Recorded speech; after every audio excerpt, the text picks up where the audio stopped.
자, 오늘은 우리 나들이 친구들을 위해서 우리 한국사 지금 한 달 정도 남았잖아. 국가지 시험. 어떻게 대비하면 좋을까? 좀 불안해하는 친구들이 있어서 우리 학생들이 되게 궁금해하는 내용들을 가지고 한번 선생님이 여러분이 물어보면 내가 답을 해주는 시간 한번 가져볼까 해. 그럼 질문은 우리 작년에 합격했던 우리 친구를 모셔왔거든. 그래서 이제 어떤 게 좀 궁금했는가, 작년에 내가 공부할 때 어떤 게 좀 힘들었는가, 이런 것을 좀 질문을 받고 내가 여러분들에게 질문하는 방식을 가져볼 거야. 알겠지? 선생님 지금 시험이 한 달 정도 남았는데 그 남은 한 달 동안은 인강 그리고 기출, 모의고사 이렇게 각각 비율을 어떻게 해서 어떤 식으로 공부를 해야 될지 그게 제일 문제인 것 같아요. 자, 한 달이라는 시점은 의외로 굉장히 짧으면 짧을 수 있지만 굉장히 긴 시간이면 긴 시간이라 말할 수 있어. 그렇기 때문에 일단 모의고사를 하는 시기는 아직은 좀 이르다. 지금은 내용에다가 70%를 둬야 돼.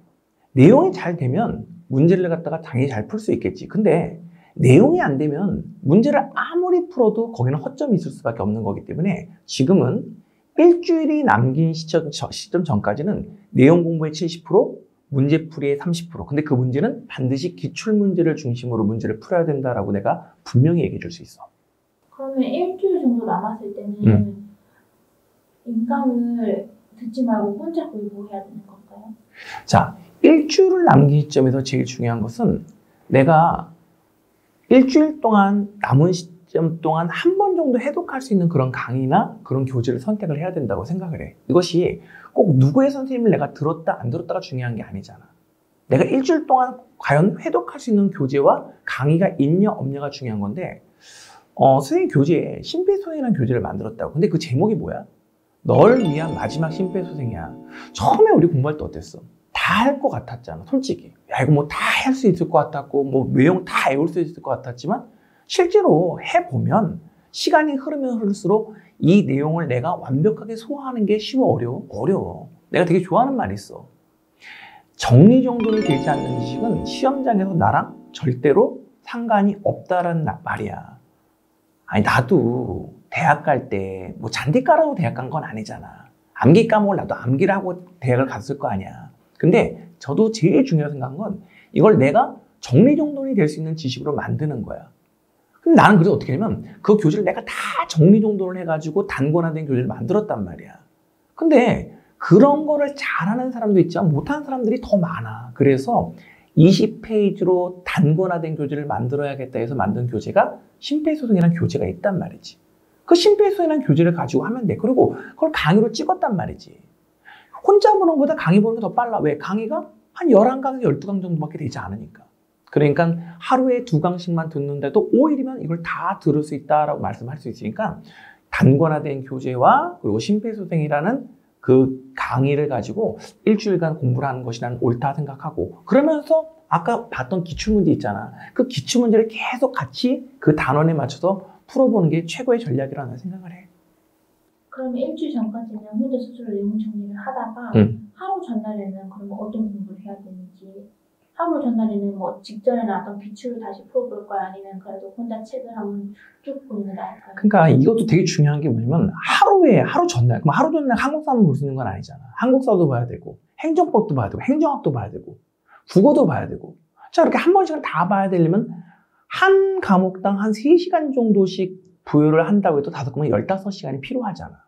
그래서 나는 참 이 부분을 되게 중요하게 여기는데, 마지막 하루 전날 만약에 내가 공부했던 주제에서 만약의 경우 한 70%가 나오기만 한다면 얼마나 좋을까라는 생각을 나는 했었거든. 그래서 내가 겪었던 어려움은 우리 학생들이 똑같이 어려움을 겪었다고 생각을 한 거야.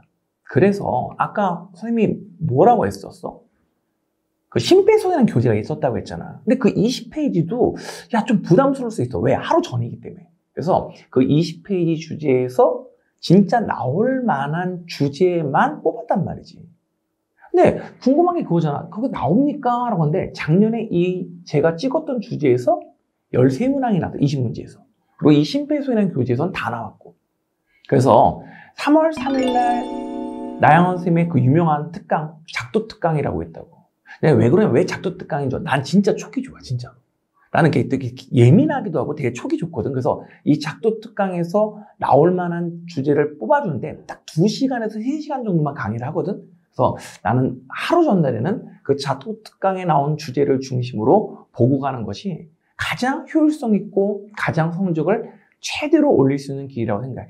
그래서 3월 3일에 하는 작두 특강에서 난 여러분들과 내가 꼭 만났으면 좋겠다라는 생각을 가지고 있어. 그런데 그 개념을 알아야 문제를 풀 수 있는 거 그거는 잘 이해가 가는데 일단 그 개념을 암기를 했으면 제가 그 암기한 거를 진짜 암기했는지 안 했는지 문제를 그래도 좀 실전 문제를 그래도 좀 풀어봐야 되지 않을까요? 맞아.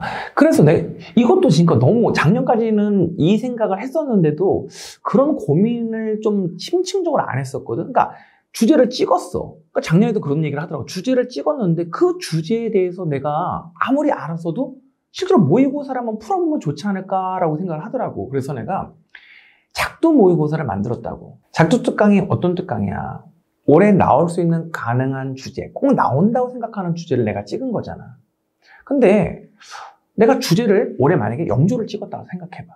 그럼 나는 영조에 대한 주제로 공부를 했지만 영조에 관한 문제를 풀어보고 싶잖아. 근데 시간 없는데 영조에 관한 걸 다 찾고 있을 거야? 그럴 수 없잖아. 올해 향촌사에 향전이 나올 것 같아 라고 찍었는데 향전의 문제가 어디 있는지를 다 우리가 찾아볼 수 없잖아. 그래서 올해는 선생님이 나온다는 주제에 관한 것을 기출에서 또 기출 변형에 있는 모든 문제를 다 찾아서 이걸 모의고사로 만들었어. 왜냐면 아무리 공부를 잘해도 내가 그 단원에 관한 문제를 푸는 건 쉽다? 근데 내가 주제를 갖다가 선사부터 현대사까지 분명히 찍었잖아. 근데 그 관련된 문제를 다 뽑아서 전범위를 가지고 시간 내에 풀어보는 건 그렇게 쉽지가 않단 말이야. 그래서 선생님이 올해 나온다는 주제를 탑픽을 했고 거기에 관련된 기출문항 또는 기출 변형 또 특수 제작했던 문제를 다 뽑아서 총 몇 회?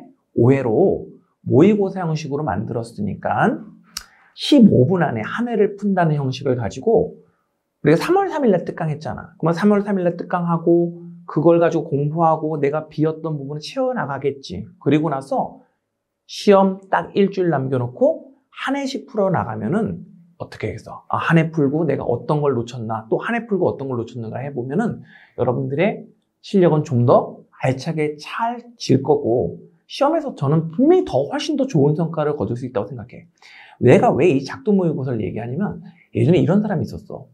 선생님 주제를 너무 잘 찍어서 너무 잘 알았는데 문제를 갖다가 풀어보지 못하고 확인하지 못하니까 시험장에서는 분명히 슬 찍었던 주제 알고 있었는데 이거를 적용하는 게 좀 어렵더라 하는 얘기가 있었어. 그러니까 이번 작두 모의고사는 작두 특강과 항상 커플이라 생각하면서 같이 꼭 열심히 하루에 한 회씩 풀어서 마지막 시험 하루 전에는 여러분의 실력이 정말 가장 최고조에 이를 수 있는 그런 감을 가지고 시험을 보러 간다면 한국사에서 분명히 좋은 성과가 나올 수 있다고 저는 생각을 해. 자, 선생님이 되게 좋아하는 말이 있어.